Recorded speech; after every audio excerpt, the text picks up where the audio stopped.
I want to touch on some sports stuff because I'm a rabid fan Yeah. who doesn't – I'm a terrible fan So of am I. Cincinnati sports. Yeah. Right? Right. So why are you a terrible fan?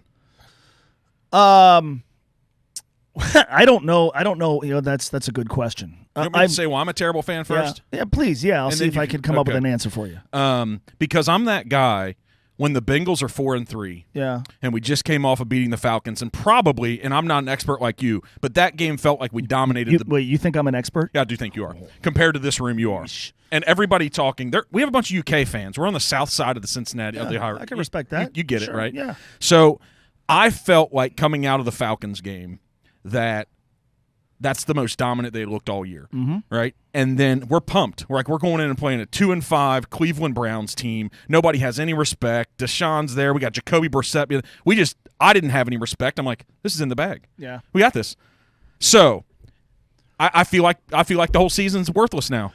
So I'm a bad fan because I always tend to go in the opposite direction of wherever the arrow is pointed. Okay. So for me, and I'm not going to say I thought the Bengals were going to lose to Cleveland, but there tends to be this thing that a lot of us do in sports where, hey, our team just won. We're good.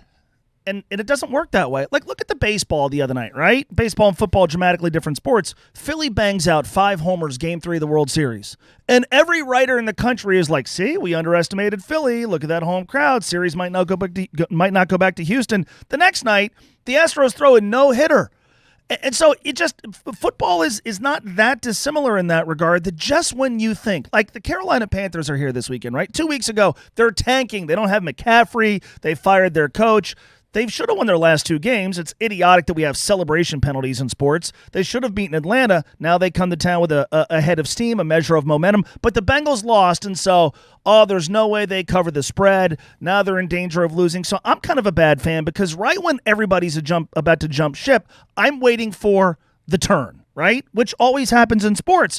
And when things are going well, I'm waiting for the other shoe to drop. That's neither pessimistic or optimistic. It's kind of understanding how this stuff works. And the one thing that I've kind of learned is in my 45 years is right when you think you have a team figured out, right when you think you have a sport figured out, something else happens. There's always something lurking. And so maybe I'm not a bad fan, but to me, right when there's despair, I just sort of assume naturally something good is going to happen, and the exact opposite is the case when things are going well. If that makes sense. Yeah, it makes sense. And so you're probably a good fan. And what you are is you're realistic. Your expectations are set properly. That's it. I'm a great fan. Yes. Mine suck. So that's a great topic about being a fan.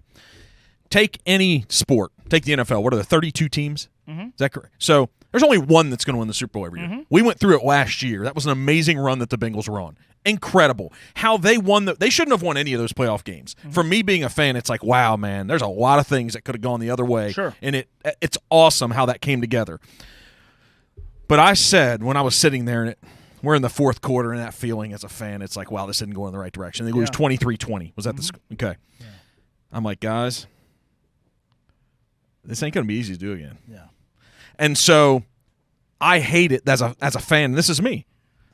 I'm only okay with one outcome ever. That's why I'm not a good fan. Yeah. Because a good fan would just say, I want to see some good football. I want them to be competitive. And if they end up having a 9-7 or a 10-6 year, great. It was better than the 2-3 teams.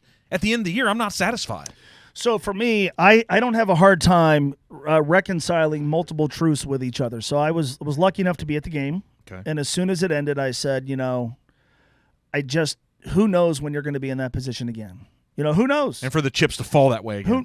You never know. You never know. At the same time, I think sometimes we are so attached to what is the ultimate outcome going to be that we fail to enjoy the journey. I mean, to me, the fun part of a sports fan is watching the season unfold. And I remember in 2014 and 15, the Bengals had lost in the postseason the previous 3 years. And 14 was different. They had a bunch of injuries. 2015, that's a really good team. Started 8-0. And nonstop it was, yeah, but what about the playoffs? And I'm like, dude, it's October. Like, this team's really good. Who knows what's going to happen in the postseason? Maybe there's injuries, which obviously there were. Maybe there's a bad whistle. Maybe the other team just comes in and plays better. One game, right? So And so for me, that team, the further we got removed from the playoff disaster, the more I've come to appreciate it, because the team was really good and gave me some experiences as a fan that were awesome. I love that team. So be our fan coach, Mo. Be Mark's fan coach. When I don't. The beauty of being a sports fan is there's no one way to do it. So I'll hear sometimes from people who are like, I was a diehard fan. I never missed a game when the Bengals stunk. Like, good for you. Not everybody's that way. Like, but there's no one way to do it. Do it in a way that makes you happy. So for me, I think at times there is too much of a, if you don't win, everybody else is a failure. Did last year's team fail because it lost the Super Bowl? Fuck no. Absolutely not. So now, so this year's team, well, if they don't win the Super Bowl, they fail. Really? 32 teams. We saw last year how random the postseason can be. Sometimes there's factors beyond your control. Sometimes the other team's just better. Yeah, you're trying to tell me to start this season. Now, any reasonable person would say the Bengals would end up better than the Chiefs. Well, Nobody would have said that. But now, like if they're 7-10 this year, yep, we're not happy about it. That's not a success. Nope. So it's not as black and white as we sometimes make it. And again, a sports talk radio topic I avoid is what constitutes a successful season. Oh no, it's up to you. Like, what UC basketball this year is a prime example. I don't know what that team is going to be. A lot of folks are like, well, if they don't make the tournament, it's a failure. I haven't watched these guys play. I don't know. I don't know. You're already – see, that's what sucked. That's a bad fan. I would say that. I'm not going to – so what makes – it's like you're already predicting if it's going to be good or not. But to me, that's up to each individual. Like, yeah. That's up to you. The beauty of sports is there's more subjectiveness than I think people are willing to admit. So if you think last season the Bengals were an unmitigated failure because they had 5 consecutive drives in which they didn't score for the first time all season long, and after being picked by many to finish last place in the division, they came this close to winning a championship and lost. If you think that's a failure, you're entitled to that. If you think that is a smashing success, you're entitled to that. If you think it's something in the middle, you're entitled to that as well. Like, there's no absolutes. Somebody sent me a book once, and it was like someone's 10 rules for being a sports fan. The beauty of sports is there are no rules. There's no obligations. It's the fun and games. Lance McAllister once went on the air, and I think he has changed his stance, but he was like incredulous that people hadn't watched like the women's Wimbledon final. And I had watched it because I like tennis. And he's like, that's to me, it's one of your obligations as a sports fan.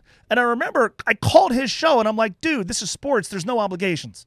This is fun and games. I have no obligations. If somebody decided to sleep in instead of getting up at 7 o'clock in the morning to watch Serena Williams, that's their prerogative. It doesn't make them any less of a Cincinnati Reds fan. There are no obligations. So to me, the beauty of it is if you think your team is successful and didn't win, that's okay. And if you think your team is a failure and didn't win, that's okay too. I prefer to, at times, just sort of blend multiple truths. Walking out of that stadium last year, I was infinitely disappointed. I was frustrated about some of the decisions made in the game. I was sobered by the fact that you don't know when you're going to come back. I was deeply appreciative of the season that team put me through as a fan, and very hopeful for the future. All of those things can be true at the same time. Like, sometimes your kid disappoints you and you're really pissed off at him. Doesn't mean you don't love him. You could do more than one thing at a time. That's what I try to do. So we're supposed to have unconditional love for our sports teams. You're supposed to do whatever you want. If like I've had people say, I know you're going to say I'm a bad fan, but I stopped watching the Reds, and I go, I don't care. I don't care. Fan however you want. Like, I judge you by the kind of parent you are, the kind of person you are. I mean, you don't want to be a fan of something I don't spend any time begging people to like the things that I like or consuming things the way that I do. You know what? What I think here, I'm sitting here, me running a sales company. Yeah.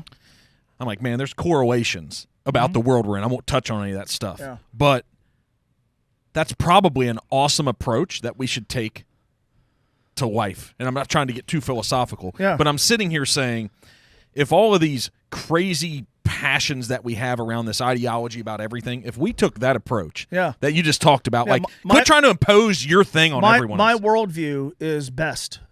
I just mind my own business. Here's what I do. In my radio show, I tell you how I feel. If you don't agree, that's okay. Call me. We'll have a discussion. That's the part that I hate the most. People are more unwilling to do that. But there's a thing now where it's like if you go on social media and you post like a food opinion and people come back at you and like, okay, you don't have to like mayonnaise on your French fries. Like, you don't have to. But you can. I do.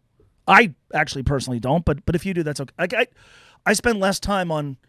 I just worry about myself, man. And I tell you how I feel, and if you don't agree, well, that's fine. Whatever. My job is to do an entertaining show. So the sports thing to me, the sports fan thing to me is the same way. Like, I've had I'm just never going to get into soccer. Okay, don't.